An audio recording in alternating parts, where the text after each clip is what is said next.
rồi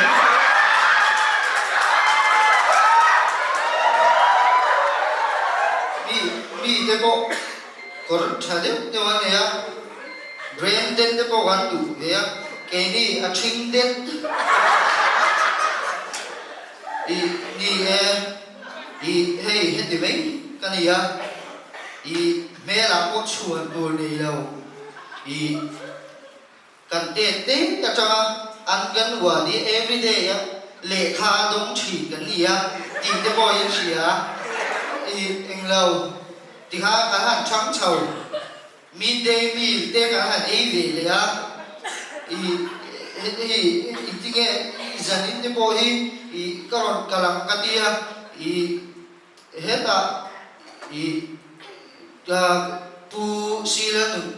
pu yasoni abai sang tu wa min thur le la wa cái con tay khe cái cái lo chau na la ma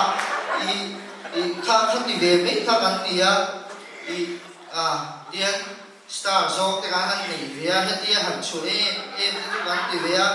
kan chui tu te em me ka tia soi dur po hi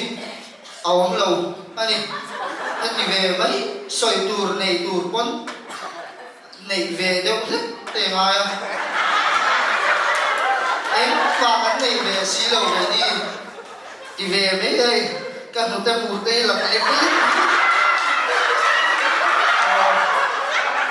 còn cái bộ ha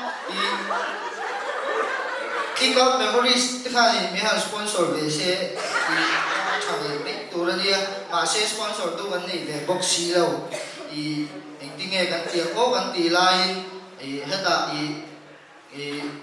công ty là pasayan get asu zong lai apuan chia đã rầu lai cả trả vậy à thì anh rồi hát đủ đi cái này về mấy cái này đi lâu xe chú tiền in six pack này nó còn làm này tú đón xe giá cả về đón xe tiền mi nó chung ngày số tên này tụ lại trở lại Korean tên ngay sang cái gì Korean buông về lâu Korea chú nó biết là chú noodles zuar phapa noodles hết không có gì đó xe anh em mà thì hiện cần lên ta đón chú thì mấy xe anh tiếng nghe hắn tiếng trần thế hi mình lâu la quy về để xem cần chất thế ha thì cần chất số bộ ha đây là còn thế hi người ta cái bộ hi cái lòng cần đó mà ăn khéo mà lâu lâu Asia anh em chú vàng in khami giống giống khác